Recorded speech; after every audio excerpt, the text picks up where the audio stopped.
peut commencer? Oui, je Oui. pense. Allez. Donc, je voudrais quand même dire aux participants qu'on... Voilà, je suis Emmanuelle Conrad, la fondatrice de Numéro 1 Scolarité. Je reçois des SMS des participants qui nous demandent si on les voit en vidéo. Alors non, on ne vous voit pas, les participants.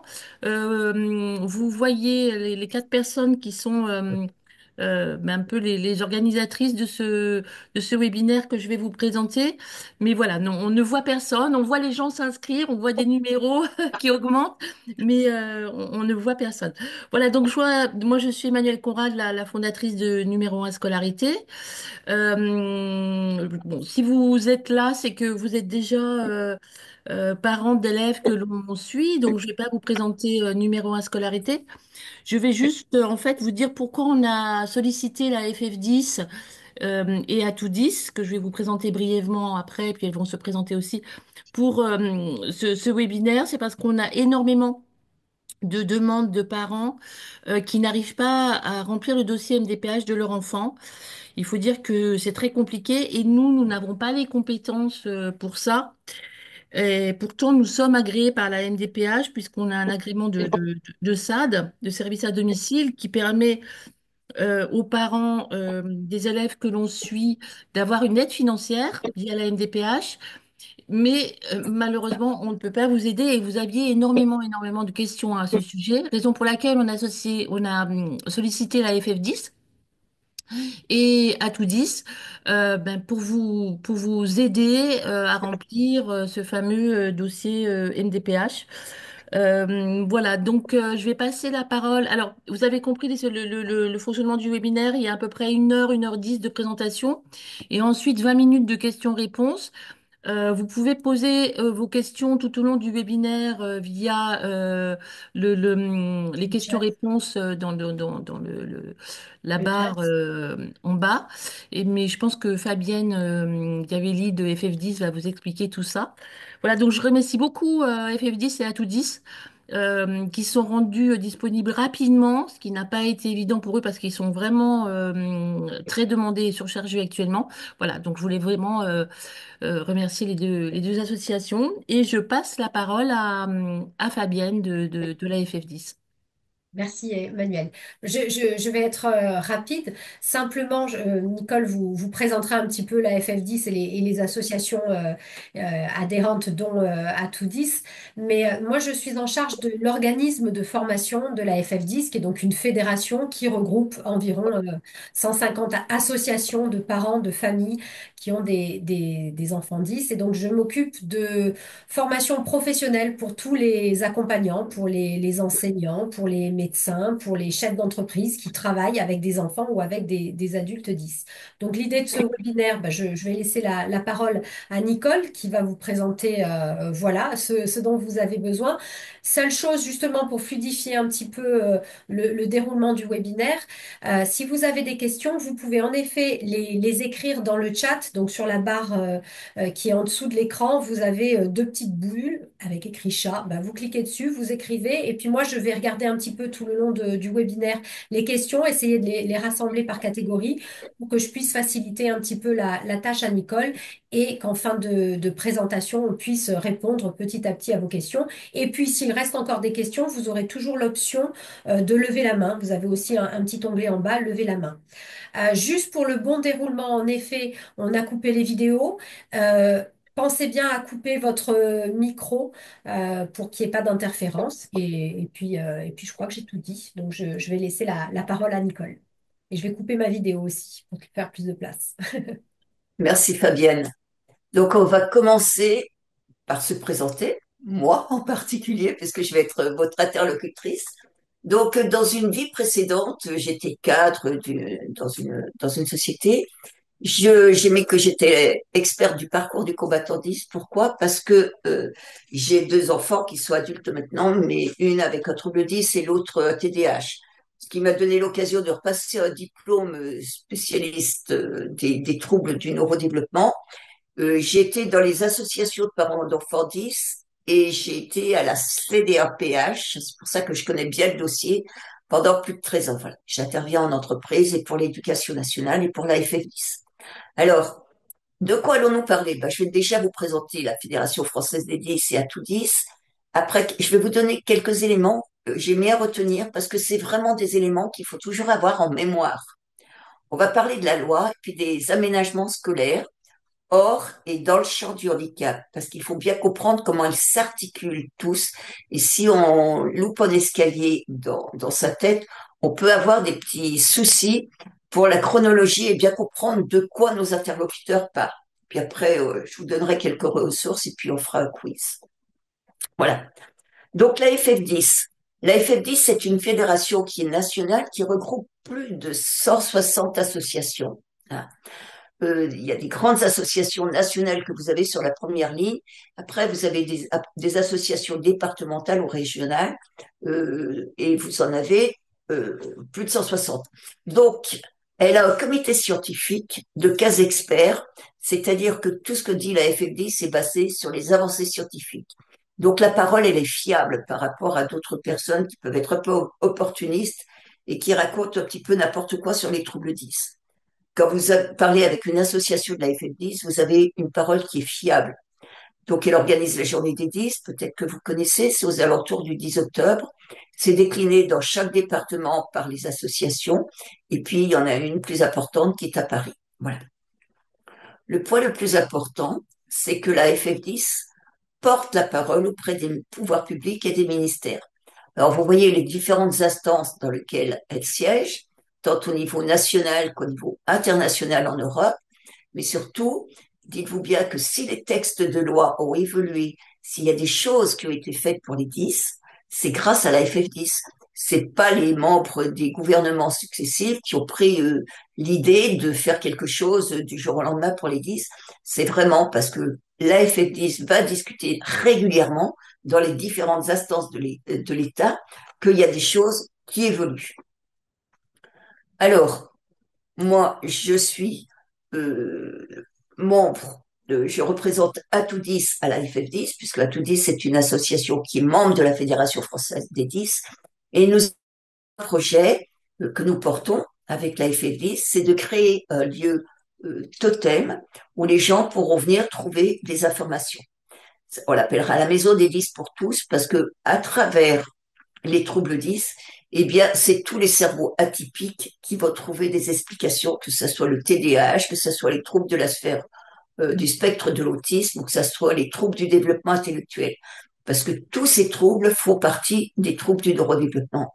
Et on va faire une belle exposition grâce aux chercheurs pour expliquer comment fonctionne le cerveau et comment aussi il fonctionne dans des cas particuliers quand il a des structures qui sont un petit peu différentes et qui pénalisent les personnes concernées. Il faut rappeler que les TND, c'est l'ensemble des troubles du neurodéveloppement et ça concerne environ 15% de la population. Donc, si vous voulez plus d'informations, vous allez sur atoudis.ressources. Et puis, dans le chat, j'ai mis aussi des liens intéressants pour vous. Vous avez les liens des associations parisiennes pour les retrouver parce qu'il est important aussi de vous d'aller demander aux associations de vous soutenir, de vous aider quand vous avez un problème spécifique, puis même quand vous n'en avez pas. Puis en adhérant aussi aux associations, vous renforcez la puissance de la FF10 qui pourra parler de plus en plus facilement à l'État et aux différentes instances qui constituent l'État. Donc, voici les premiers éléments à retenir. La santé. Ça, c'est très important. Vous pouvez le mettre dans un dossier MDPH, la définition de la santé, c'est un état de complet bien-être physique, mental et social. C'est pas l'absence de maladie. Hein. Et l'un des droits fondamentaux de tout être humain, c'est d'être en meilleur état de santé possible. Voilà. Et après, le développement sain de l'enfant est d'une importance fondamentale. Donc, ce sont des trois points qui ont été créés en 1946, quand l'OMS s'est fondée, et la santé est prise en compte dans sa globalité et elle est indispensable, indissociable, pardon, de la notion d'équité et d'égalité pour chacun d'entre nous. et elle va forcément avec le bien-être, hein. C'est pas seulement être en bonne santé, ne pas être malade, mais c'est être en bien-être. C'est très intéressant à noter par rapport aux troubles 10 parce que très souvent les enfants 10, parce qu'on ne fait pas exactement tout ce qu'il faudrait pour qu'ils soient bien, parce que la loi quelquefois est complexe à interpréter et à mettre en œuvre, eh bien, il est important de le rapporter dans vos dossiers quand vous les créez. Alors, à retenir aussi le code de l'éducation, hein. L'éducation, c'est une priorité nationale. L'article L111 du Code de l'éducation le dit bien. Il reconnaît que tous les enfants partagent la capacité d'apprendre et de progresser. Il veille à la scolarisation inclusive de tous les enfants. Il garantit à tous les élèves l'apprentissage et la maîtrise de la langue française. Et le mot garantie est très important. C'est l'école qui garantit à tous les élèves et aucun élève ne doit subir de fait de harcèlement. Les parents d'élèves sont membres de la communauté éducative. C'est-à-dire que l'école s'est fixée par ce code de l'éducation différentes obligations. Et vous pouvez les rappeler, ces obligations. Quand on vous dit qu'on ne peut pas mettre en place des aménagements, vous pouvez dire que si on ne peut pas mettre en place ces aménagements, c'est en contradiction avec le code de l'éducation. Ça, c'est le deuxième point dont il faut se rappeler. Un autre point, c'est vraiment que les troubles 10 sont des troubles cognitifs spécifiques de nature et de gravité variable, parce que vous le savez très bien, il y a la dyslexie, la dysphasie, la dyspraxie, la dyscalculie, la dysorthographie, la dysgraphie qui vont avec, puis souvent un TDAH qui est associé. L'intelligence est atypique, mais elle est là, et il y a de très nombreuses compétences. C'est 80% des troubles du neurodéveloppement et à minima 10% de la population. Tout à l'heure, je vous ai dit que les TND, donc l'ensemble des troubles du neurodéveloppement, c'est 15% de la population. Les troubles 10, à eux seuls, c'est au moins 10% de la population. Et ce sont des handicaps invisibles.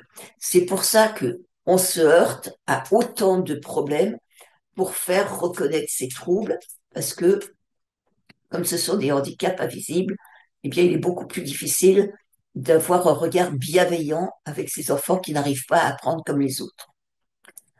Alors là, je vais citer, euh, ah ben, j'ai oublié son nom. Fabienne, tu vas me le rappeler. Franck Ramu, Programme, merci. Qui est directeur, j'ai marqué qu'il était directeur de recherche au CNRS et c'est qu'il est, déjà pas, c'est déjà pas mal. et il est membre du Conseil scientifique de l'éducation nationale et de la FL10. Et il a dit des choses qui sont très intéressantes. Si l'enfant a un trouble du neurodéveloppement, on ne suppose pas par défaut que les parents soient la cause.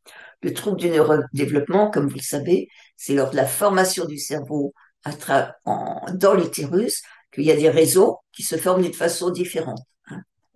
Qu'une recherche de diagnostic, même assistante pour son enfant, c'est un comportement parfaitement normal pour un parent. Et je dirais recherche de diagnostic et recherche d'aménagement pédagogique, c'est parfaitement normal pour un parent. Ne pas vouloir laisser son enfant avec TND dans une prise en charge psychologique opaque, sans diagnostic et sans objectif, sans compte-rendu, ce n'est pas un refus de soins. C'est important parce que la MDPH peut vous orienter vers des établissements ou des services qui ont encore une orientation très psychanalytique des troubles du neurodéveloppement en général, et qui n'ont plus rien à voir avec les avancées scientifiques. Comme je l'ai dit, les troubles 10, ce sont des troubles du neurodéveloppement, ce ne sont pas des troubles psychanalytiques. Ils orientent vers une structure ou vers des professionnels qui ont une vision psychanalytique. Il faut refuser. Et ça ne veut pas dire que vous faites un refus de soins. Vous faites un refus d'accompagnement qui ne correspond pas aux besoins de votre enfant. C'est tout. Et il faut chercher un autre accompagnement qui soit en accord avec les recommandations de la haute autorité de santé dans la prise en charge des enfants qui ont trouble du neurodéveloppement et là plus spécifiquement ce soir dans la prise en charge des enfants qui ont trouble 10. Et puis vouloir changer de professionnel de santé pour son enfant, c'est un droit et ce n'est pas un refus de soins non plus. Ça, gardez-le bien en mémoire par rapport au dossier MDPH si vous avez des préconisations d'orientation qui ne correspondent pas à la prise en charge que votre enfant doit avoir. Alors, que dit la loi? La loi, c'est la loi du 11 février 2005, dans lequel les troubles cognitifs sont entrés pour la première fois. Donc, les troubles 10 sont entrés dans cette loi en 2005. Vous voyez que c'est quand même relativement récent. Ça fait pas tout à fait 25 ans. Et la loi est très stricte dans sa définition du handicap. C'est toute limitation d'activité ou restriction de participation à la vie en société subie dans son environnement. Donc la loi, elle prend bien deux approches. La première approche, c'est la notion de limitation de capacité de l'individu. La deuxième approche, c'est la notion d'inadaptation de l'environnement. Il faut que ça soit une altération durable ou définitive. Les troubles 10, ils sont durables. L'altération, elle est là et elle est marquée avec les bilans que vous avez. Donc, cette interaction de deux approches fait que vous avez une situation de handicap. Si l'environnement est bien adapté et si les limitations de capacité de l'individu ne sont pas trop importantes, vous n'avez pas de situation de handicap. Mais il suffit qu'il y ait une des deux notions, et très souvent pour les 10, ce sont les deux qui se conjuguent en période scolaire et même dans la vie, dans l'entreprise, les 10 sont bien en situation de handicap. Donc, ça veut dire quoi? Quand on parle de limitation de capacité de l'individu, c'est une approche individuelle qui est analysée au cas par cas. Et la loi, elle répond par des moyens de compensation, c'est-à-dire qu'on va donner des aides. C'est là où on parle d'AESH. Vous voyez, par exemple, d'aménagement pédagogique spécifique à l'école. Et ça, même si c'est en entreprise, on va avoir d'autres aménagements qui vont être des aménagements de compensation qui vont s'adresser à la personne, c'est-à-dire que ça va vraiment être personnalisé par rapport aux besoins d'une personne. Et puis l'inadaptation de l'environnement, c'est l'approche collective de se rendre accessible à tous. Donc c'est des moyens d'accessibilité. Et pour vous donner un exemple qui illustre ça, quand vous avez une personne qui a un handicap physique au niveau des membres inférieurs, la compensation, ça va être de lui donner un fauteuil et l'accessibilité, ça va être de faire des plans inclinés pour qu'il puisse aller partout. Pour le cas des 10, la compensation, ça peut être une aide humaine, ça peut être des aménagements pédagogiques, mais l'accessibilité, ça va être aussi la présentation des documents qui pourront servir à tous les élèves et pas uniquement à un élève qui est 10. Donc, cette idée, c'est de passer de l'intégration d'une personne à créer une société qui devient inclusive pour rétablir l'égalité de chances de vie en société. C'est vraiment les deux choses que vous pouvez mettre quand vous montez un dossier. J'ai besoin de moyens de compensation pour mon enfant et pour rétablir son égalité des chances dans les apprentissages avec les autres personnes. Donc, un autre point que dit la loi, et vous voyez que c'est deux articles qui sont différents. Il faut bien savoir se situer par rapport à ça. L'équipe pédagogique et l'équipe éducative. L'équipe pédagogique, c'est les personnes auxquelles incombe la responsabilité pédagogique d'un élève ou d'un groupe d'élèves. C'est-à-dire que c'est le chef d'établissement ou son adjoint, ce sont le ou les enseignants, enseignants remplaçants, les membres du réseau des deux spécialisés, les AESH, etc., tout ce monde qui fait partie de la pédagogie qui est dans l'école. Et dans ce cas-là, le professeur principal et le conseiller principal d'éducation pour les collèges ou les lycées sont les interlocuteurs privilégiés des familles et des élèves. La famille ne fait pas partie de l'équipe pédagogique. Par contre, le Code de l'éducation, dans son article 321-16, dit que l'équipe éducative, c'est les personnes auxquelles incombe la responsabilité éducative d'un élève ou d'un groupe d'élèves. Donc, on va retrouver les personnes de l'équipe pédagogique et en plus, on va retrouver les parents ou le responsable légal. On va retrouver le médecin scolaire, l'infirmière scolaire, l'assistante sociale et selon les besoins, eh bien, toutes les personnes qui contribuent à la scolarisation de l'élève. c'est-à-dire qu'il peut y avoir les services de soins qui suivent l'enfant, hein, ça particulièrement quand l'enfant a une orientation MDPH qui est orienté en CESAD, et puis ainsi que les professionnels médicaux ou paramédicaux. Alors, sa réunion de cette équipe pédagogique, éducative, pardon, elle peut être sollicitée par tous ceux qui ont une responsabilité vis-à-vis de l'enfant. C'est-à-dire que vous, en tant que parent, vous avez le droit de demander une réunion d'équipe éducative. Vous ne pouvez pas demander de réunion de l'équipe pédagogique, mais vous pouvez demander une réunion de l'équipe éducative. Le point important dont il faut se rappeler, c'est que c'est le chef d'établissement qui lance les habitations, qui a un compte rendu qui est réalisé, mais qui est archivé dans l'établissement et qu'il est communicable aux parties. Ça veut dire que quand il y a une réunion de l'équipe pédagogique, dès qu'elle est finie, vous demandez une copie du compte rendu. C'est important pour vous, pour vos dossiers et pour le suivi de votre enfant.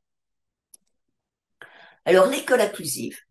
L'école inclusive, elle date de 2013 où il y a eu des textes de loi qui sont venus dessus et qui ont bien défini les aménagements qui peuvent être faits pour que tous les enfants trouvent leur place dans l'école et pour assurer leur égalité des chances. Voilà. Et il parle bien là de la pleine santé. Donc je vous rappelle la définition de l'OMS là-dessus. Cette circulaire du 24 juin 2021, elle vient renforcer le texte de loi qui date de 2013. Hein. Dans cette circulaire, gardez-la en mémoire aussi, on parle bien de santé. Donc, là, il y a 4 adaptations et compensations qui peuvent être mises en place. On va les voir, toutes les 4, parce qu'il y en a une qui peut se cumuler avec les autres, et il y en a deux qui ne font pas partie du champ du handicap, mais qu'il faut quand même connaître, dont une qui s'adresse plus spécifiquement aux 10. Alors, les différents aménagements scolaires. Quand vous n'avez pas de diagnostic de trouble 10 réalisé, vous pouvez avoir soit un PAI ou soit un PPRE. Quand le diagnostic de trouble 10 est réalisé, vous pouvez avoir soit un PPS avec une application dans le champ du handicap, soit un PAP qui est dans le champ commun. C'est-à-dire, il n'est pas opposable comme le PPS. Alors, on va les voir. Le projet d'accueil individualisé, ça ne concerne pas les 10, mais ça peut concerner certains élèves 10 qui peuvent avoir des maladies chroniques, des allergies, des intolérances alimentaires. C'est quelque chose qui est vraiment médical, le PAI. Hein. Qu'est-ce qu'on va faire dans ce cas-là?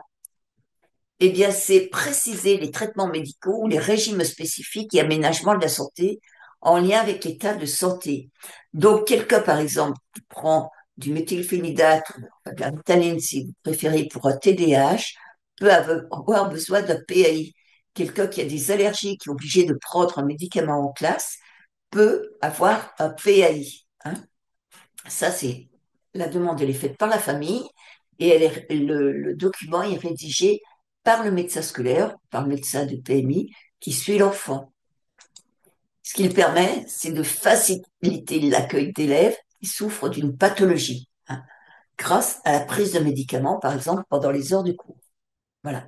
Donc ça, c'est un élément auquel les 10 peuvent avoir besoin en fonction de leur santé. Tous les 10 n'en auront pas besoin, mais certains peuvent en avoir besoin. Un autre élément qui est à mettre en compte rapidement, c'est le PPRE, le programme personnalisé de réussite éducative. C'est-à-dire tous les élèves qui risquent de ne pas maîtriser certaines connaissances et compétences attendues à la fin de cycle ont droit à un PPRE. On n'a pas besoin d'avoir un diagnostic de trouble 10 pour avoir ça. Votre enfant a des problèmes, il a des difficultés, il n'arrive pas à suivre, eh bien, on met en place un PPRE. C'est des accompagnements pédagogiques qui sont mis en place par l'enseignant et puis il peut y avoir des aides complémentaires. Alors là, c'est les équipes pédagogiques. C'est mis en place par le chef d'établissement et c'est discuté avec vous et c'est présenté à l'élève. Très souvent, ça ne se passe pas comme ça. il y a un document qui est formalisant et coordonnant les actions pour répondre aux difficultés de l'élève. Ce document, vous pouvez en demander la copie. C'est important pour la suite, pour vous. Mais tous les élèves ne sont pas obligés de passer par un PPRE. Mais si on propose un PPRE, il faut absolument savoir que c'est les équipes pédagogiques, que si vous en voulez un que vous ne voulez pas proposer, vous pouvez demander au chef d'établissement qu'il demande une réunion de l'équipe pédagogique et que ce document soit mis en place. C'est surmonter les difficultés rencontrées, mais c'est temporaire. Mais ça permet la mise en place immédiate d'aménagement sans besoin de diagnostic. C'est-à-dire que le diagnostic, il peut être long quelquefois à faire. Hein. Eh bien, au lieu d'attendre que le diagnostic soit fait pour avoir des aménagements, vous pouvez tout de suite demander un PPRE. Alors, après, le diagnostic de trouble 10 est réalisé. Donc, il y a deux choses qui peuvent se produire. Soit c'est pas très grave, il y a peu de répercussions sur la vie quotidienne, vous pouvez demander un PAP. C'est le plan d'accompagnement personnalisé qui a été mis en place en juillet 2013. Hein.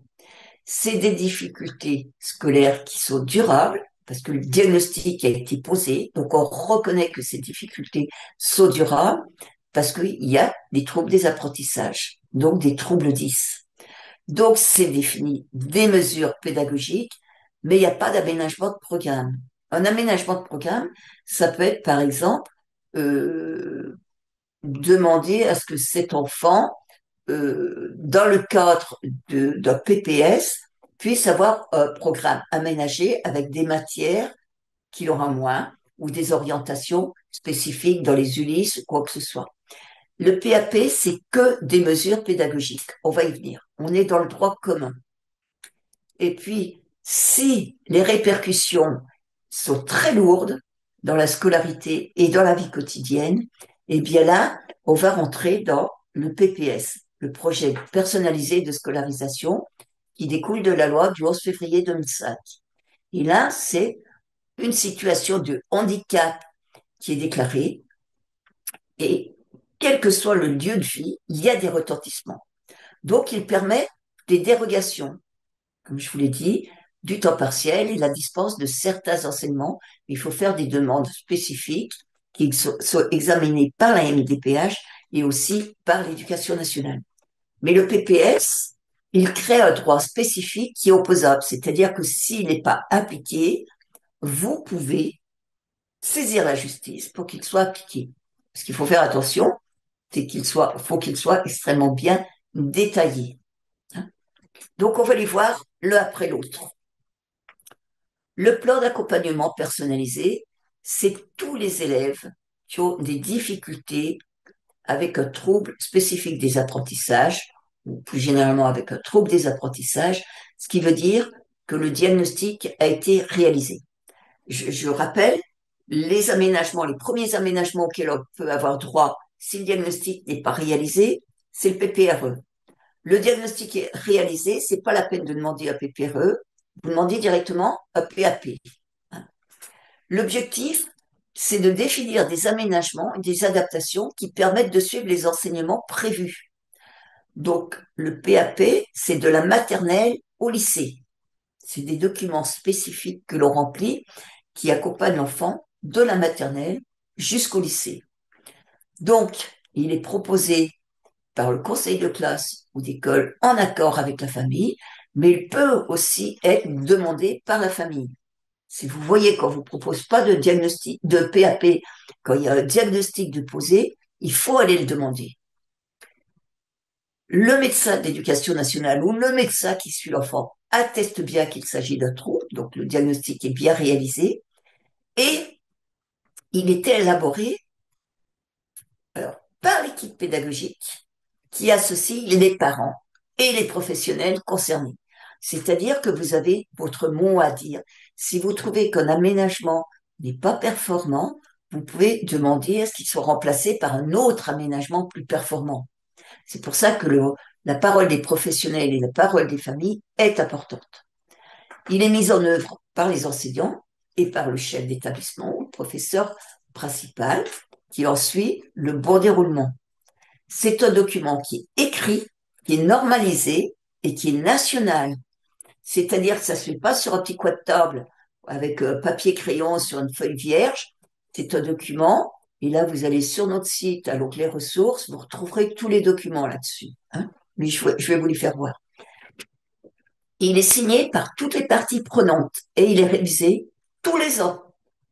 C'est-à-dire que tous les ans, vous pouvez demander une réunion de l'équipe éducative pour réviser le PAP, à part si, pardon, à part si tout va bien. Mais il faut quand même faire un point, au moins avec le chef d'établissement ou le professeur principal. Ce qui permet, c'est des aménagements pédagogiques et l'utilisation de matériel informatique personnel ou d'établissement scolaire.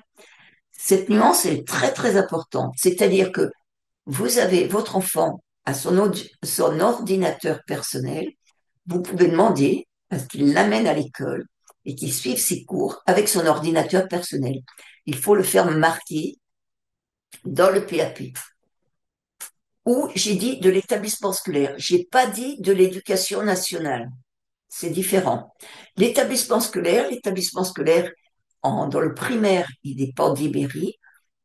Pour les collèges, il dépend des départements. Et pour les lycées, il dépend de la région. Donc, si la région, ou si le département, ou si la mairie accepte de financer un ordinateur, eh bien, l'établissement scolaire peut vous le prêter parce que la mairie va financer pour l'établissement scolaire. C'est très rare à l'heure actuelle. Il y a quelques cas, mais c'est vraiment exceptionnel. Ce qu'on rencontre le plus souvent, c'est du matériel informatique personnel qui est amené par l'enfant parce que c'est le sien. Hein. Dans tous les cas, il faut que ça soit marqué sur le PAP. Autrement, ça ne sert à rien. Je vous ai parlé de documents qui sont normalisés et nationaux. Les voici. Donc, vous avez au début une première page avec toutes les références de l'élève et vous avez 4 documents, un PAP qui peut être mis en place dès la maternelle. Ça peut être utile quand il y a un diagnostic de TSA ou de troubles du développement intellectuel, mais aussi de troubles spécifiques du développement, tels que le trouble du développement du langage, hein, ce qu'on connaît sous le nom de dysphasie, ou un trouble du développement de la coordination qu'on connaît sous le nom de dyspraxie. Parce que là, il y a des signes qui peuvent se repérer et les diagnostics peuvent être posés presque dans la maternelle. On peut déjà mettre en place un PAP. Après, il y a le PAP élémentaire, c'est celui qui va être mis en place parce que l'enfant rentre dans les apprentissages de la lecture, du calcul, de l'écriture bien formée. Et bien là, très souvent, le diagnostic se pose et on met tout de suite un PAP du CP au CM2.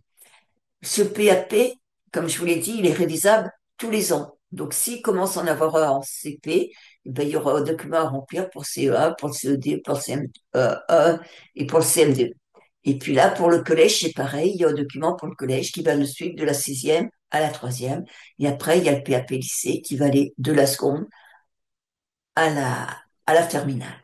Donc, vous voyez, c'est des documents où on coche des cases pour savoir les aménagements qu'on met en place. Il faut absolument que vous ayez le double du PAP, le double des aménagements qui sont mis en place pour votre enfant, pour veiller d'une part à ce qu'ils soient bien mis en place, et puis au besoin pour demander un autre aménagement, s'il y en a un qui marche pas, ou si les acquisitions ont été faites, ben on peut l'arrêter. C'est un document qui est national et qui est normé. Et trop souvent, on l'oublie. Ça, ces documents, vous allez pouvoir le trouver sur notre site à l'onglet ressources. Hein. Alors, la situation de l'enfant fait qu'il y a des répercussions qui ne s'arrêtent pas à la vie scolaire. Il y a des répercussions dans tous les moments de la vie qui sont très importantes et qui pénalisent vraiment l'enfant. Donc là, c'est une reconnaissance de situation de handicap et c'est la mise en place du projet personnalisé de scolarisation. Hein. Lui, il organise vraiment le déroulement de toute la scolarité et c'est une cohérence entre l'accompagnement scolaire et des aides nécessaires dans toutes les activités pendant le temps scolaire et périscolaire. Le PAP, c'est que des aménagements pédagogiques, c'est-à-dire pendant les cours. Le PPS, il va prendre aussi en considération le temps scolaire et périscolaire. Par exemple, un enfant qui est dyspraxique, eh bien, si à la cantine, il n'arrive pas à couper sa viande ou à manger facilement comme à la même vitesse que les autres, eh bien, le projet personnalisé de scolarisation va prendre en compte cette caractéristique et il y aura quelque chose qui va s'adresser à la cantine. On va peut-être mettre un besoin d'avoir sa viande coupée à la cantine. Vous voyez? Alors que le PAP ne permet pas ça. Donc, pour arriver à ce projet personnalisé de scolarisation, il faut monter un dossier MDPH que je vous expliquerai après. Le PAP, c'est aussi un document qui est écrit, qui est normalisé, qui est national, qui est opposable, c'est-à-dire il n'est pas appliqué, vous pouvez aller au tribunal. Mais avant d'aller au tribunal, il faut mieux demander aux instances qu'elles l'appliquent. Hein. C'est un outil de suivi annuel pour l'équipe de suivi de scolarisation. Je vous expliquerai après ce que c'est. Et il est révisable un minimum à chaque changement de cycle. Ou il peut être révisable tous les ans, suivant les besoins, s'il y a des nouveaux besoins qui naissent. Alors, qu'est-ce qu'on va trouver dans le PAP? Eh bien, c'est l'orientation ou un accompagnement, hein, c'est-à-dire une orientation, ça peut être en ULIS ou ça peut être vers des établissements médico-sociaux, ça peut être l'aide humaine. Alors avant, c'était connu sous le terme AVS, maintenant c'est AESH, soit aide humaine individualisée ou aide humaine mutualisée. Il y a une personne qui s'occupe de plusieurs enfants. Il va permettre aussi des adaptations et des aménagements pédagogiques. Et là, c'est l'éducation nationale, donc c'est l'institution nationale de l'éducation qui va vous prêter du matériel pédagogique adapté. C'est-à-dire que là, vous vous adressez à la direction académique des services départementaux de votre département pour avoir un prêt. On ne vous le donne pas, on vous le prête, un prêt de matériel qu'il faudra rendre après, quand l'enfant finira sa scolarité. Donc ça, c'est un projet personnalisé qui est dans le champ du handicap.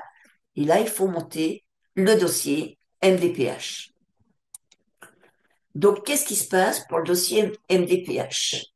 Le dossier MDPH, c'est une demande qu'on fait avec un formulaire qui est spécifique, que vous pouvez trouver sur service public, particulier, vos droits, etc. Donc, dans ce dossier, il y a 4 points très importants qu'il faut absolument remplir. Le premier point, c'est la situation. Quelles sont les répercussions du trouble de votre enfant sur sa vie familiale, sociale et scolaire? À la différence du PAP qui prenait que les aménagements scolaires dans le cadre scolaire, ce qu'on va faire pendant les cours, etc., quand on monte un dossier pour obtenir un PPS, c'est vraiment une situation qui prend en compte tous les aspects de la vie de l'enfant. Et très souvent, on oublie de marquer les incidences sur la vie familiale et sociale. Et si on marque que ce qui se passe au point de vue scolaire, eh bien, la MDPH risque de dire, oh ben non, si c'est que scolaire, c'est un PAP qu'il faut mettre. Donc, pensez bien à faire voir toutes les répercussions des troubles sur la vie familiale et sociale en même temps que la vie scolaire. Ça va permettre de marquer les aspirations et les projets et ça va être un point important, c'est le projet de vie. Alors, c'est pas toujours simple à remplir comme un enfant, mais ça se fait sans problème. Vous allez prendre le coup, vous allez voir. Puis après, pour avoir ce projet de vie que vous voulez pour votre enfant, si vous voulez qu'il aille par exemple jusqu'au brevet ou jusqu'au bac, quels sont les besoins qu'il aurait pour réaliser ce projet de vie et pour réaliser ce projet de vie dans tous les aspects de sa vie. Hein. Et en fonction des besoins qu'il a, vous allez faire la demande de telle ou telle chose. Ça peut être un accompagnement avec des aménagements pédagogiques qu'il faudra lister. Ça peut être un accompagnement par une aide humaine. Ça peut être un accompagnement par un CESAD. Ça peut être un accompagnement avec un service médico-social à côté. Et puis ça peut être un accompagnement avec du matériel informatique qui est prêté par l'éducation nationale. Donc vous voyez, c'est vraiment ces aspects dans tous les domaines de la vie qu'on prend en considération, ce qu'on veut faire de sa vie, de quoi on a besoin pour y arriver, et en fonction de ça, ben, qu'est-ce qu'il faut demander. Alors, pour aller plus loin, dans le CNDPH, vous avez une partie administrative, c'est la partie A. Hein, en bleu clair, je l'ai mis, j'ai essayé de retrouver les couleurs un petit peu des quatre parties. Vous avez une partie scolaire, c'est la partie C. Là-dessus, il y a le GEVASCO qui va arriver, qu'il faudra remplir en premier avec l'école, mais on va expliquer quand on y viendra. Et vous pouvez mettre aussi des copies de cahiers. N'hésitez pas pour faire voir vraiment quelles sont les répercussions des troubles dans la partie scolaire. Après, vous avez, pour certains cas, la situation professionnelle, c'est la partie D. Si par exemple, il me manque la partie B, on va y revenir, elle va apparaître après. S'il y a des stages en entreprise, votre enfant il commence un stage en entreprise, eh bien peut-être que vous aurez besoin de remplir cette partie D. Hop, pardon.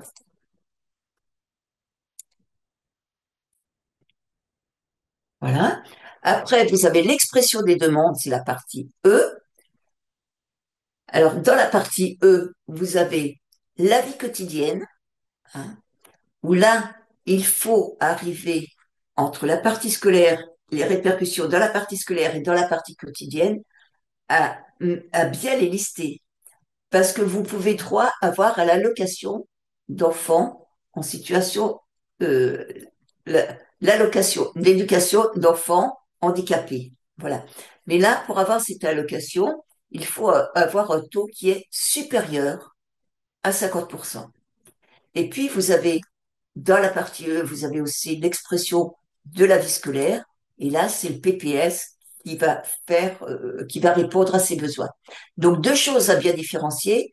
L'AEH, c'est la partie E qu'il faut remplir avec la vie quotidienne plus la partie scolaire. Et le PPS, c'est que la partie scolaire. Hein. Et puis, si vous avez rempli la partie D, vous pouvez demander une ERQTH. C'est la reconnaissance de qualité du travailleur handicapé. C'est en lien avec cette partie de situation professionnelle. Et là, c'est la partie E3 qu'il faudra remplir. Et puis aussi la vie de votre aidant familial qu'il faut remplir si vous êtes obligé d'avoir des réductions de temps de travail ou quoi que ce soit. Hein. L'accompagnement d'aide aux devoirs, l'accompagnement aux rééducations, tout ça, ça va se mettre dans la partie F. Voilà. Et ben la partie B n'est pas apparue, mais vous inquiétez pas, on va la traiter pareil, de la même façon que les autres. Voilà. À cela se rajoute la partie médicale, c'est le certificat médical qui est rempli par le médecin avec des bilans qui sont chiffrés et normés. Hein. Là, vous pouvez retrouver tous ces documents dans service public particulier. Si vous n'avez pas le temps de copier semaine, ne vous inquiétez pas, vous allez dans notre onglet ressources, vous l'avez dans le chat à côté. Voilà. Donc, la partie administrative, c'est la partie A. Il faut mettre tous les justificatifs de domicile, d'identité. Il faut faire très attention ici, vous avez une petite case hein, qui dit on peut faire un traitement simplifié et plus rapide de votre dossier. Cochez cette phrase, cette case. Ne la cochez jamais. Jamais, jamais. Cette case, même si vous la cochez, ça ne va pas accélérer le traitement de votre dossier et ça vous prive du droit d'être entendu en CDA plénière. Donc, il ne faut jamais la cocher, même si on vous dit si, si, allez-y, ne la cochez pas. Après, vous avez les renseignements sur la vie quotidienne. C'est la partie B. Voilà, c'est ce que j'avais pas mis, qui n'était pas apparu en vert dans la diapositive précédente. Donc là, vous voyez, vous avez tous les éléments. Vous le voyez peut-être bien, mais c'est à remplir avec énormément de soin. Et dans cette partie, vous allez mettre le projet de vie. Je souhaite que mon enfant puisse rentrer en sixième, par exemple. Je souhaite que mon enfant puisse suivre une scolarité en milieu ordinaire. Ou je souhaite que mon enfant puisse être orienté en Ulysse parce qu'il a ça et ça comme problème. Et vous allez noter, donner des exemples très précis de ce qu'il n'est pas capable de faire à la maison aussi. Vous voyez, par exemple, un enfant qui est dyspraxique, eh bien, il va mettre plus de temps pour s'habiller, plus de temps pour se laver les dents, plus de temps pour faire sa toilette, plus de temps pour manger, etc. Donnez des exemples précis. Vous avez de la place ici. Si vous n'avez pas suffisamment de place, vous pouvez rajouter une feuille et continuer sur une feuille sans aucun souci pour mettre des exemples précis de la vie quotidienne. Après, vous avez la partie scolaire.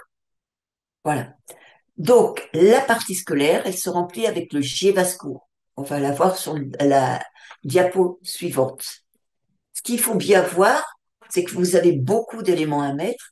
Et là, si vous voulez avoir un PPS bien rempli, bien fourni, listez déjà les aménagements à mettre dans le PPS. C'est-à-dire que avant de remplir et d'envoyer ce document à la MDPH, vous avez rempli un GVASCO avec, avec l'école ou avec le collège ou le lycée. Le GVASCO, c'est ce document, hein. Il est rempli par l'équipe éducative dont vous faites partie. Donc, ça, c'est pour la première demande. La première demande, c'est ce document qui est rempli par l'équipe éducative. Puis, quand il y a un renouvellement de dossier à la MDPH, on remplit une demande de renouvellement, comme le mot le dit. Et là, c'est l'équipe de suivi de scolarisation dont vous faites également partie. Et à côté, vous avez le manuel d'utilisation du GVASCO. Lisez-le, ça vous prend du temps, mais une fois que vous vous êtes imprégné de ce qu'il y a dans ce manuel, ça va vous aider pour bien comprendre comment le remplir. Parce que c'est à partir de ces documents que le PPS va être fait. Et je reviens là-dessus, c'est à partir de ce document que vous pourrez lister les aménagements à mettre dans le PPS.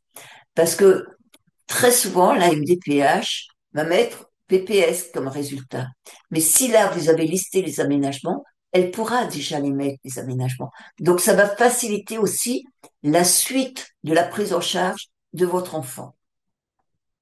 Donc, on a vu le Givasco, et maintenant, c'est la situation professionnelle. Donc ça, c'est pas obligatoire pour tous les élèves, pour tous les enfants. C'est uniquement s'il y a des stages en entreprise qui doivent être faits par l'enfant. Ça peut être utile de remplir cette partie.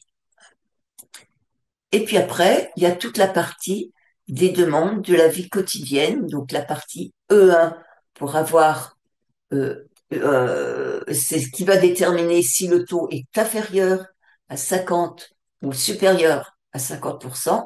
Donc, c'est ce qui va déterminer votre droit à avoir cette aide à l'éducation de l'enfant handicapé avec ses compléments. Mais là, les compléments, c'est sur des justificatifs. C'est-à-dire que c'est des justificatifs de soins, de dépenses concrètes qu'il faut fournir. Pour l'AEH de base, on n'a pas besoin de fournir ces justificatifs de frais. C'est le taux du handicap qui permet d'obtenir l'AEH de base. Mais pour avoir des compléments, il faut certifier des frais, donc avec des devis. Après, la vie scolaire, eh bien, c'est la partie E2 pour avoir les aménagements. Et puis, si besoin, la partie E3 où vous allez cocher la case de demande de reconnaissance de qualité du travailleur handicapé, qui est en lien avec la partie D qu'on a vue avant.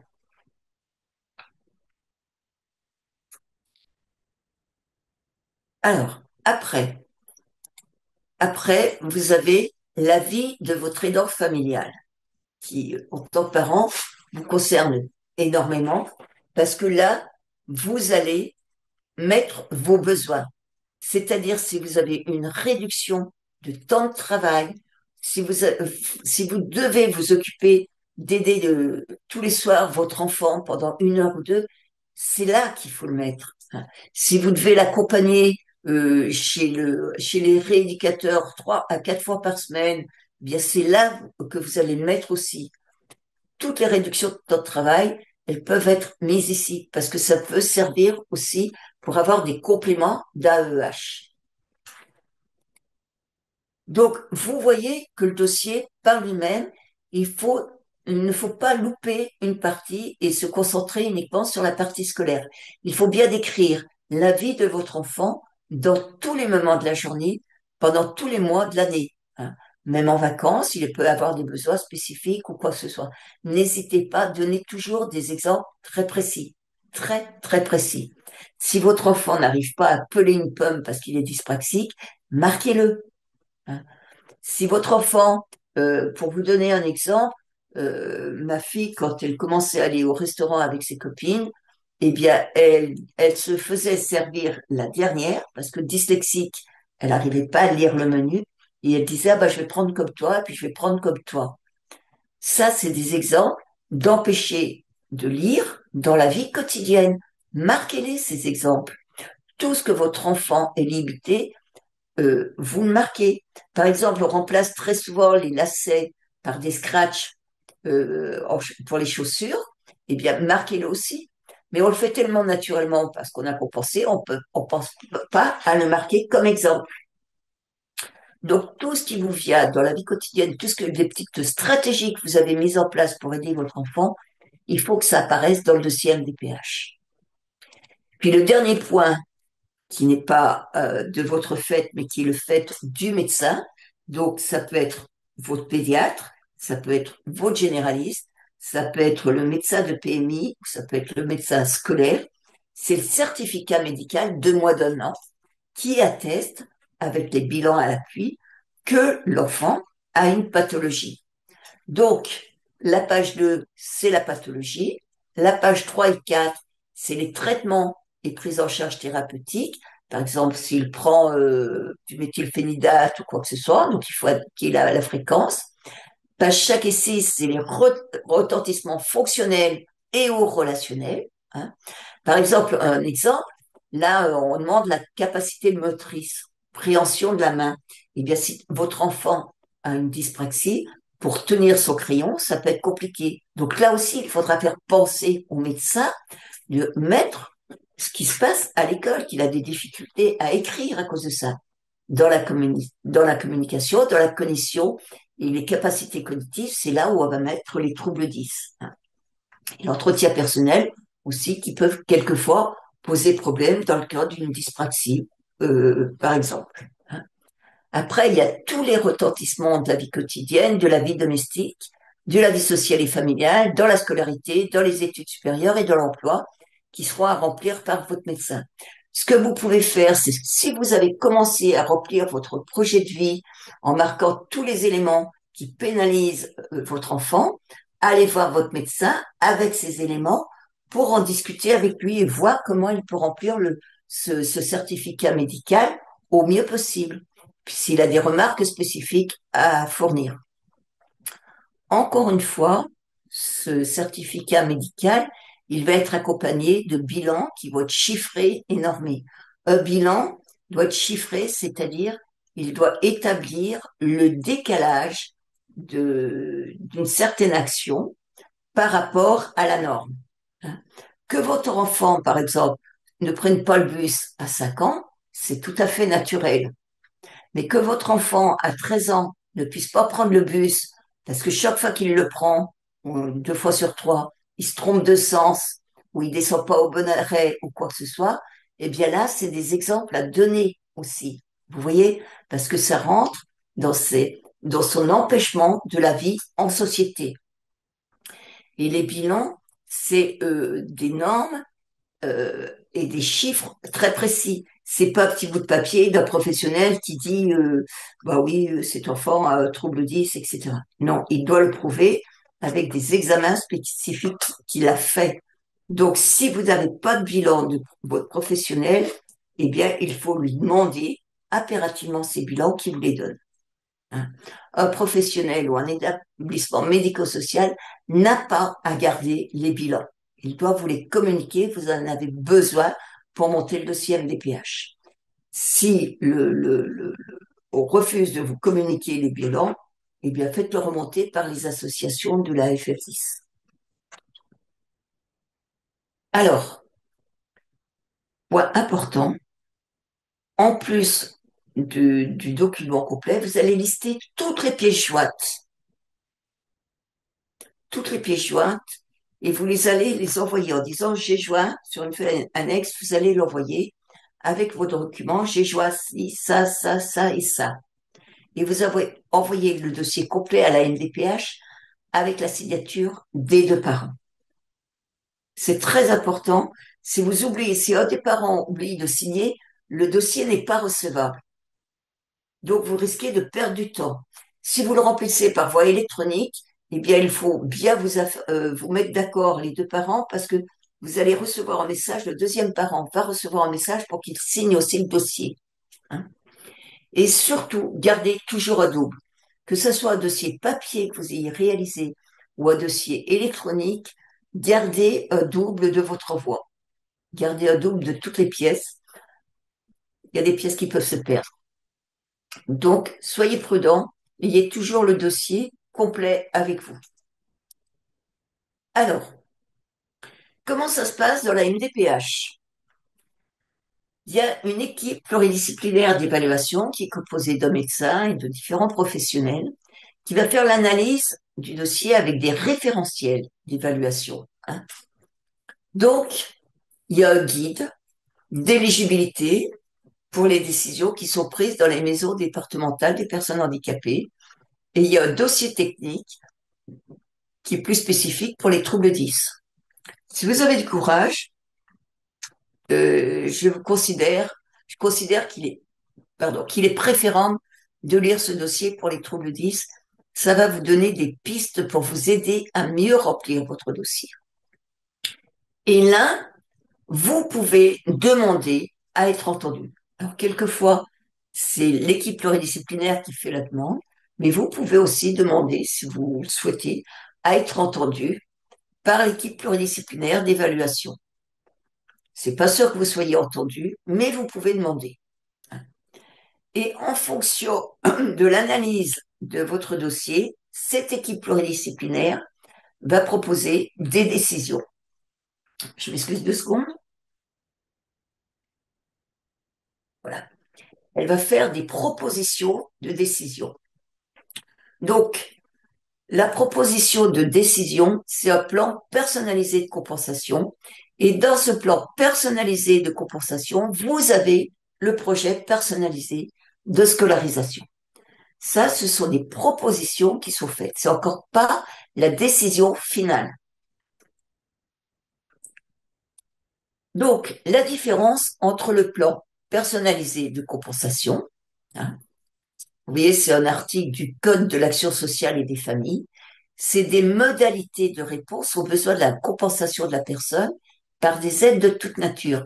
Et c'est là que vous avez l'AEEH, c'est là aussi que vous avez l'ARQTH, c'est là aussi que vous pouvez bénéficier de transport, quelquefois. La PCH, c'est la prestation de compensation du handicap.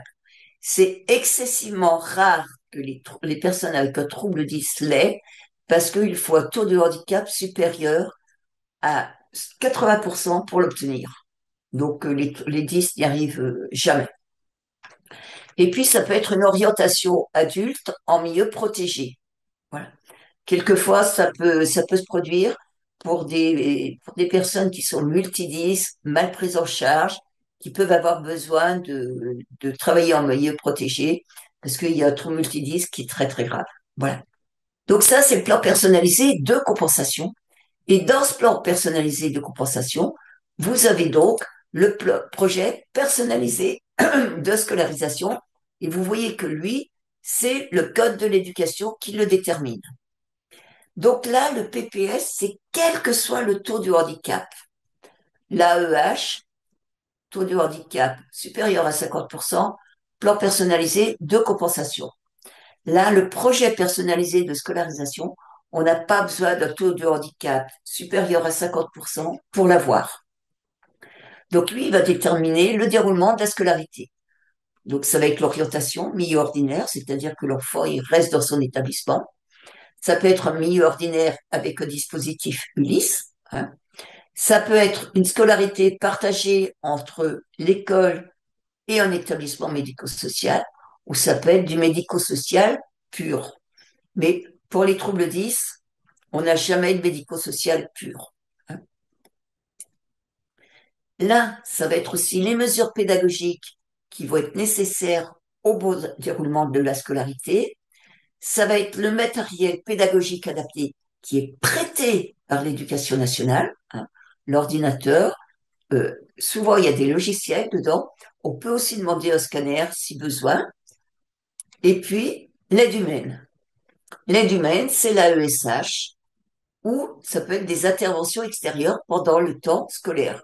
Par exemple, demander à ce que l'ergothérapeute puisse rentrer à l'école. Voilà.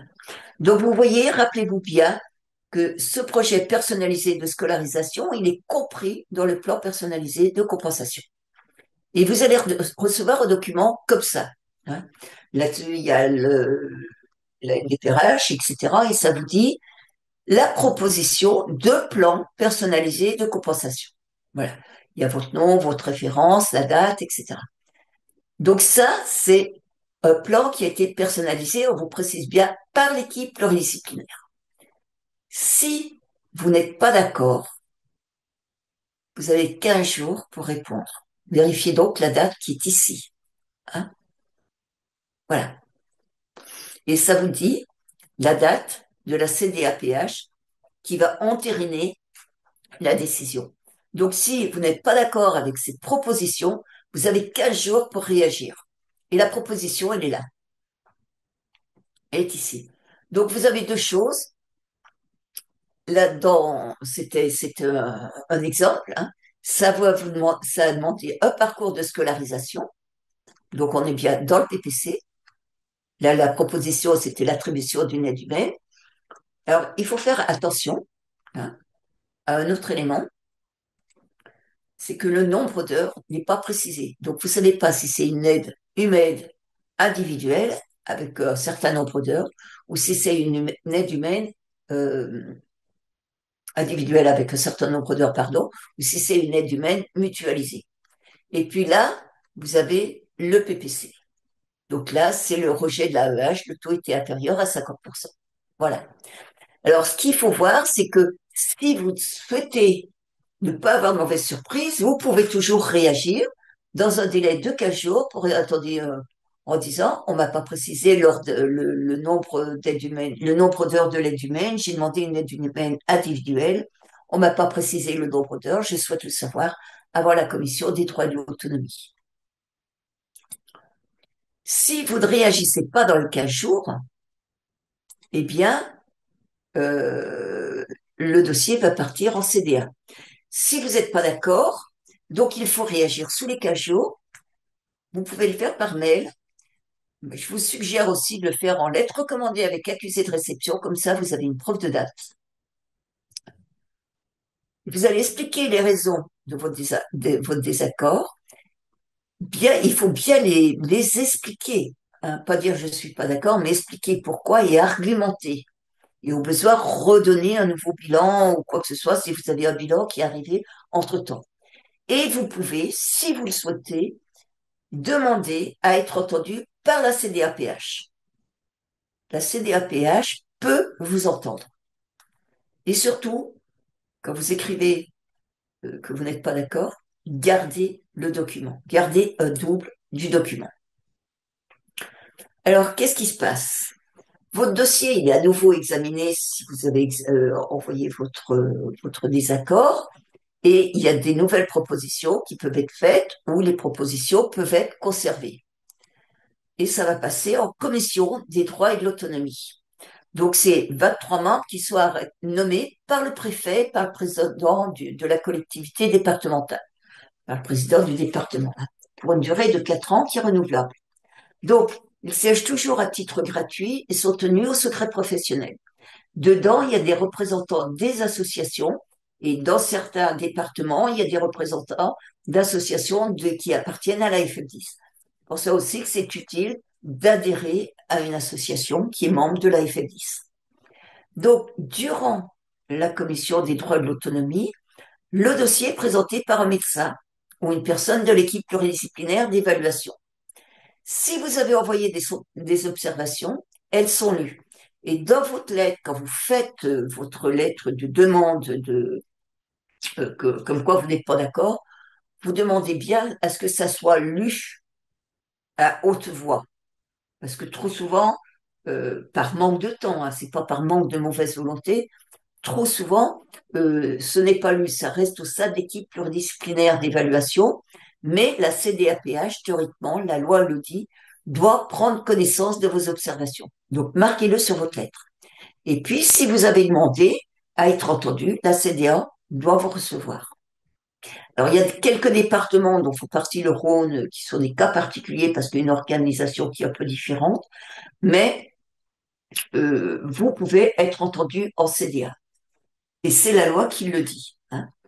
Puis après, même si vous êtes entendu, vous partez, la CDA délibère et statue sur les demandes de décision et sur les demandes de prestation, c'est-à-dire le plan personnalisé de compensation et le plan personnalisé de scolarisation.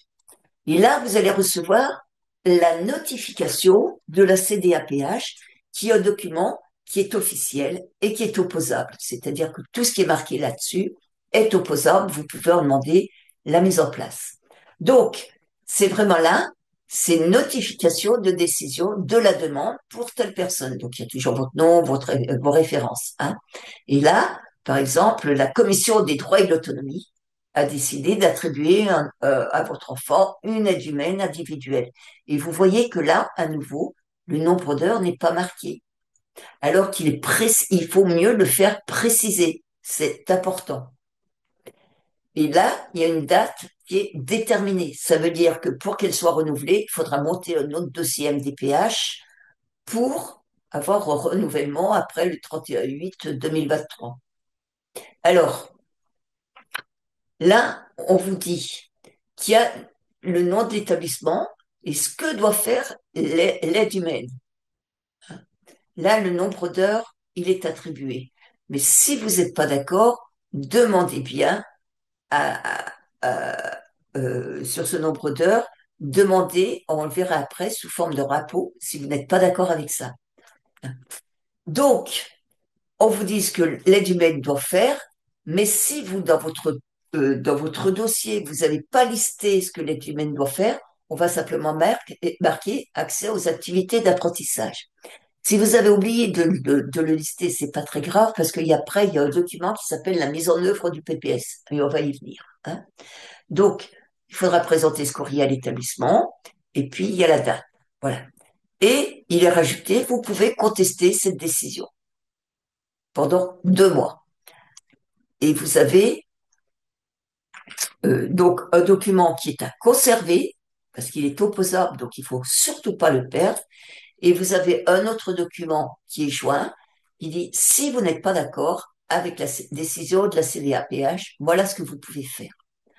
La première partie, c'est de la formation. Faire une demande de conciliation, ça sert strictement à rien. Ne perdez pas votre temps à faire ça. Puis après, si vous voulez vraiment contester les décisions, vous êtes obligé, par la loi, de faire un recours administratif préalable obligatoire, un RAPO, hein. Donc, il faut faire une lettre argumentée avec accusé de réception à monsieur le directeur de la MDPH et à mesdames et messieurs les membres de la CDA dans les 2 mois après la date de notification de la décision. Donc, vous allez mettre la copie de la décision contestée, des nouveaux documents et vous allez expliquer pourquoi. Vous allez garder les doubles de tous les documents que vous mettez. Si dans les 2 mois, on ne vous a pas répondu, ça veut dire que c'est rejeté. Faut pas attendre une réponse. Soit la réponse, elle arrive avant 2 mois et puis ça peut être accepté ou ça peut être rejeté. Soit vous avez une absence de réponse, c'est un rejet. Donc n'attendez plus. Et à ce moment-là, vous pouvez faire un recours contentieux au tribunal. Voilà, hein. C'est expliqué ici. Et en plus, on vous donne auprès de quel tribunal il faut vous adresser pour cela. Alors, ce qui est important, si vous allez au tribunal, faites-vous accompagner par un avocat.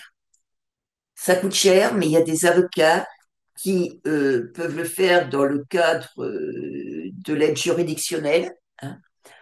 Et surtout, gardez tous les documents que vous avez eus pour faire voir tous les documents à votre avocat pour qu'ils arrivent au tribunal, qui vont expliquer le projet, le cas de votre enfant. Il faut vraiment avoir au dossier de tous les éléments que vous avez faits pour monter ce dossier MDPH si vous allez au tribunal. Je ne peux que vous encourager à aller au tribunal. Pour cela, si vous avez besoin d'aide, il y a toujours les associations qui sont membres de la FF10 qui sont là pour vous aider à bien monter le dossier, peut-être même à vous conseiller des avocats ou quoi que ce soit.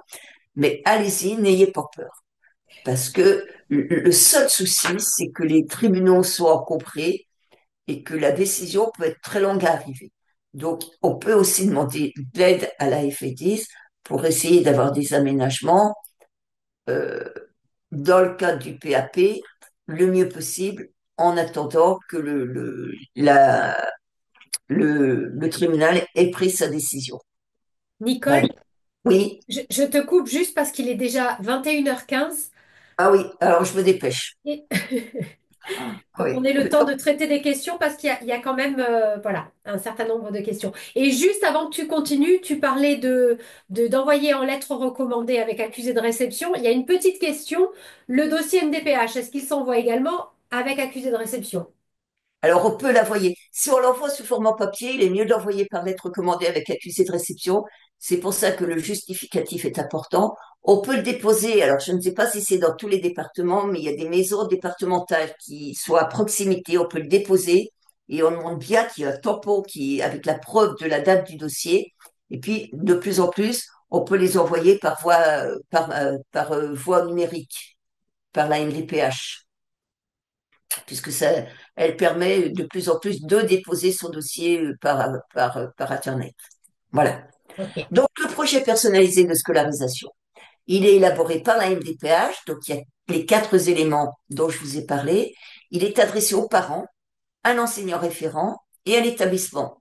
Mais par sécurité, envoyez tout de suite une copie. Dès que vous l'avez reçue, envoyez-la à l'enseignant référent, envoyez-la à l'établissement scolaire. Si vous avez du MTA, envoyez-la aussi au service de prêt de la DSDEN, parce que ça peut être très long pour que tout se mette en route.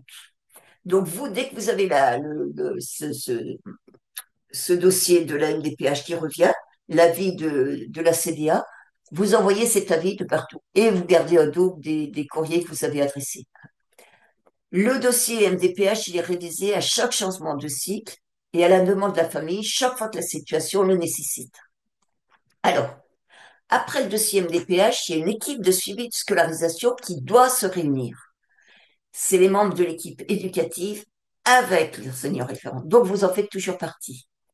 Tous les ans, elle procède à l'évaluation du PPS. Tous les ans, l'enseignant référent, il invite la famille et les personnes de l'équipe pour voir si le PPS marche bien. Donc, soit elle fait des propositions d'aménagement dans le PPS, hein, soit proposition de révision parce que la situation a trop changé. Il faut par exemple une orientation en Ulysse, il faut par exemple demander du matériel informatique alors qu'on l'avait pas fait au début. Et ça, vous voyez, cette mise en œuvre du projet personnalisé de scolarisation, c'est un document qui est normé aussi. C'est pas n'importe quoi, hein. C'est pas et très souvent, il se fait pas. Donc, assistez pour qu'il y ait ce document qui soit réalisé et que vous en ayez un double. Vous pouvez être assisté par une personne ou vous faire représenter. Voilà. Donc, si on résume, vous avez d'abord le PAI, hein, quand il y a un trouble qui nécessite très souvent la prise de médicaments. Après, vous avez le PPRE, quand il y a un manque de maîtrise, c'est-à-dire avant le diagnostic. Vous avez le PAP après le diagnostic d'un trouble. Et là, c'est l'équipe pédagogique avec les parents et les professionnels qui va rédiger ce PAP.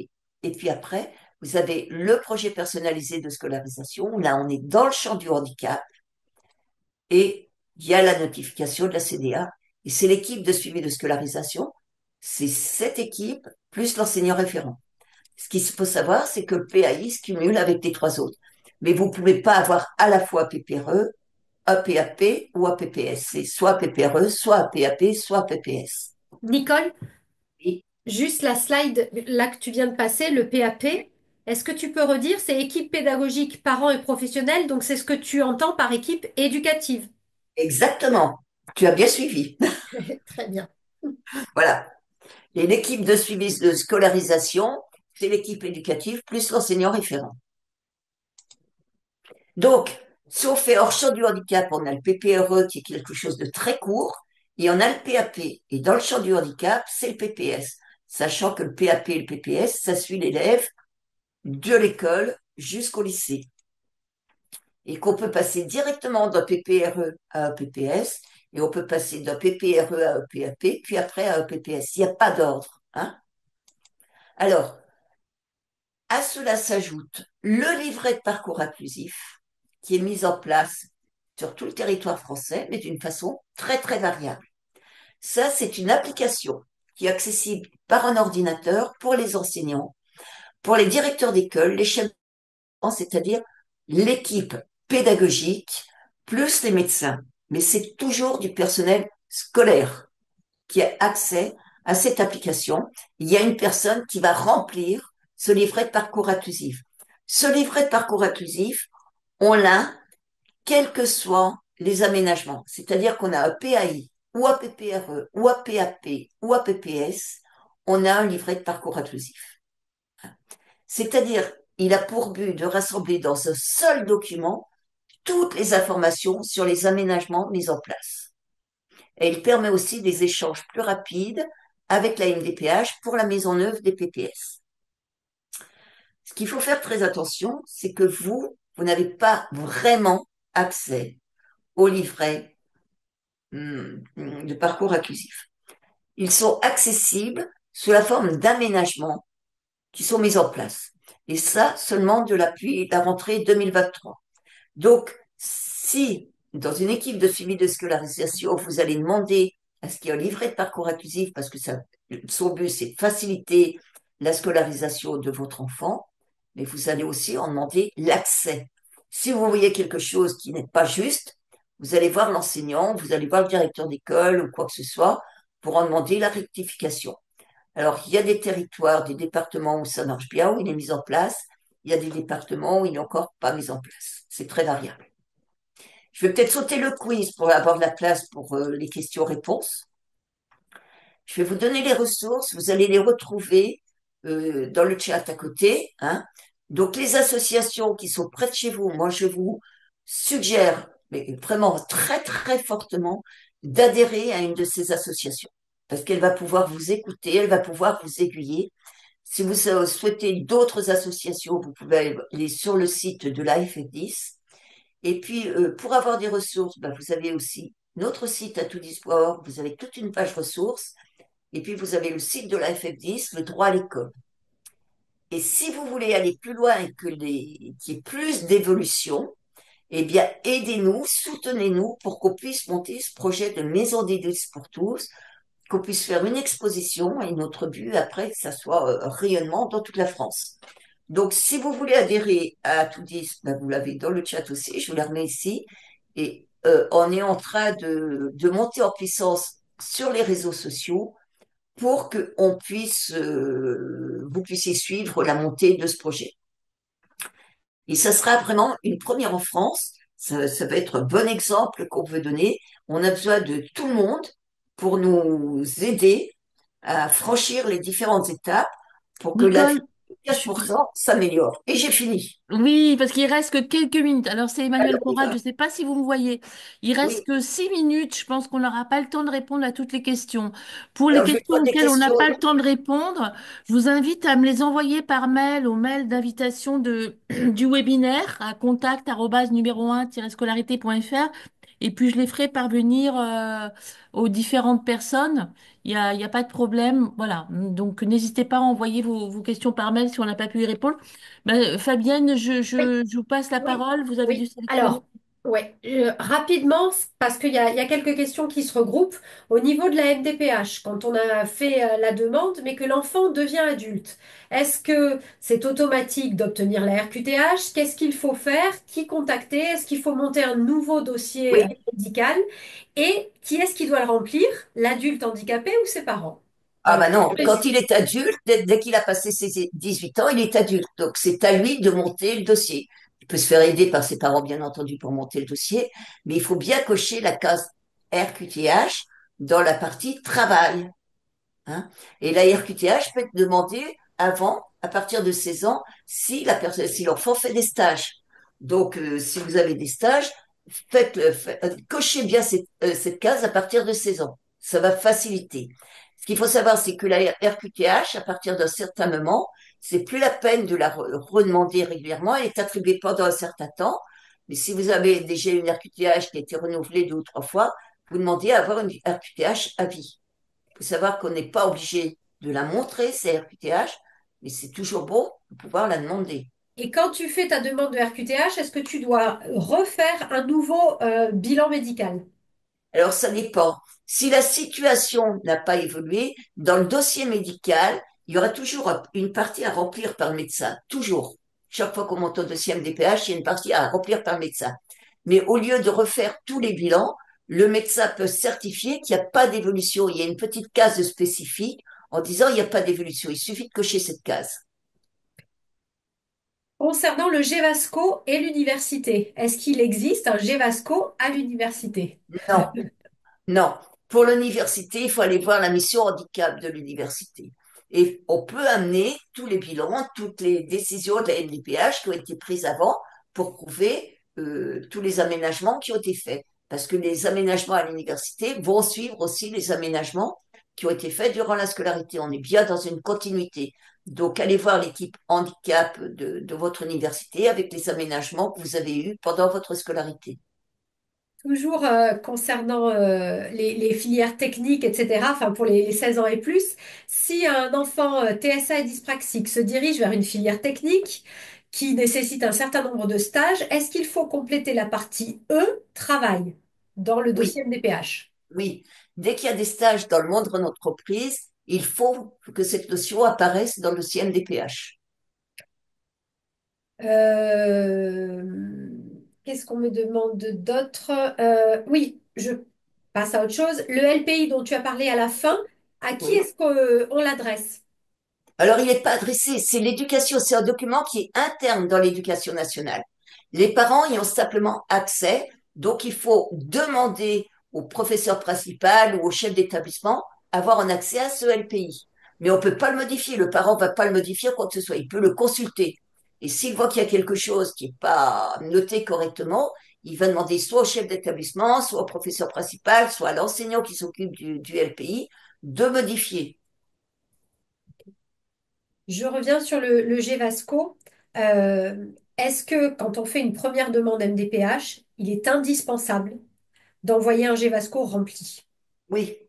C'est le GVASCO première demande. Et puis après, vous avez le GVASCO renouvellement. Mais le dossier, le GVASCO est indispensable pour un dossier MDPH si vous avez besoin d'aménagement scolaire.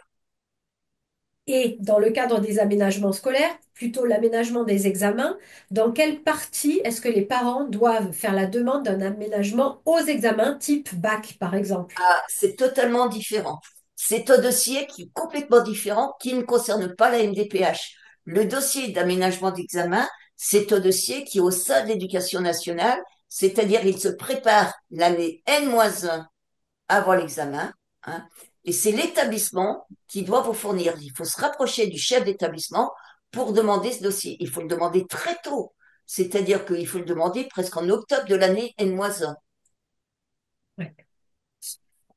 Et Euh, avec une précision, tous les aménagements, ça c'est très important, tous les aménagements qui sont mis en place durant l'année scolaire, que ce soit par le biais d'un PAP ou de PPS, doivent être mis en place le jour de l'examen.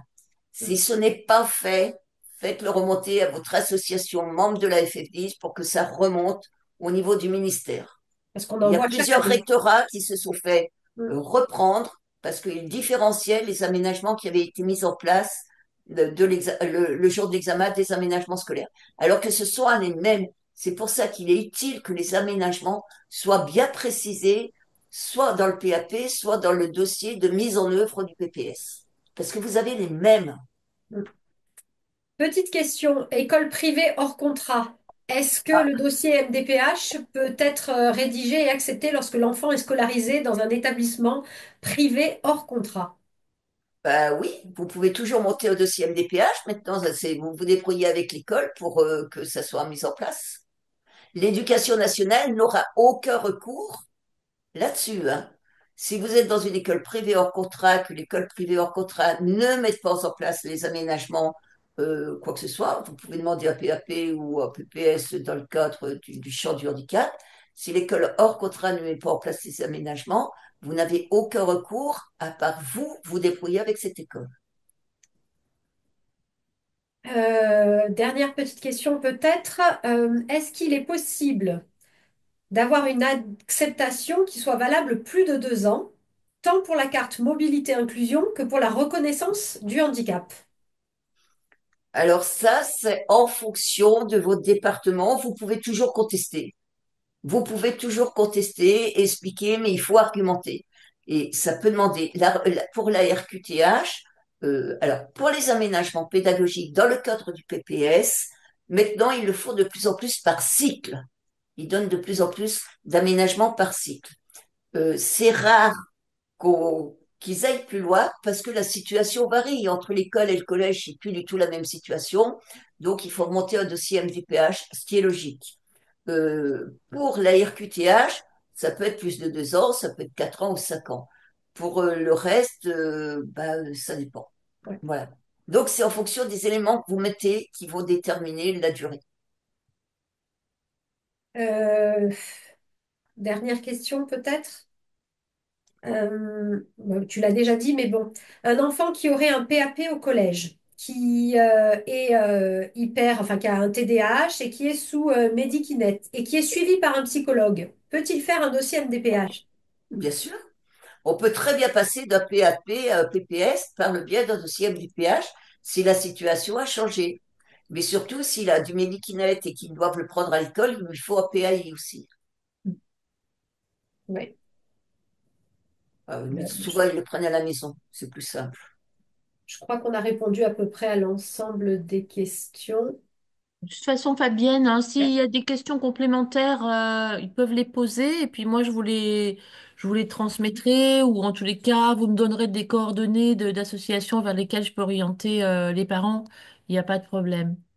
Ils sont Ben, déjà dans le chat, Oui. il y a déjà toutes les associations pour qui. oui, mais si jamais ils n'ont pas noté, qu'ils n'hésitent pas à m'écrire et puis sur le mail contact numéro 1-scolarité.fr. Puis moi, je leur remettrai à ce moment-là tous les mails que vous avez donnés. Merci beaucoup, Nicole. C'était très, très intéressant. Moi-même, j'ai appris beaucoup de choses. En plus, c'est très clair, très illustré. C'était vraiment formidable. Merci. J'espère que ça a plu à beaucoup de parents. N'hésitez pas à remplir à la fin le petit questionnaire. Si vous voulez des webinaires sur d'autres sujets, n'hésitez pas à nous proposer des sujets. Fabienne, je ne sais pas si vous avez quelque chose à ajouter. Non, simplement, n'hésitez pas non plus à aller sur le site de la FF10. Même chose dans le chat, j'ai mis le lien sur les derniers replays, puisque chaque année, on a une journée nationale des 10.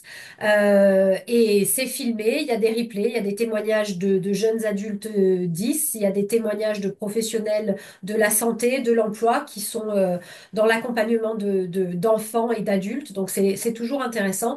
Et puis, sur le site de la FF10, vous avez également la carte de la France avec tous les départements. Vous Oui. cliquez sur votre département et vous tombez sur les associations qui sont présentes dans vos départements en plus. Donc voilà. Ouais. Et je vous invite vraiment à les contacter parce que c'est des gens formidables qui donnent bénévolement de leur temps et qui m'ont moi-même aidée en tant que maman et je les en remercie.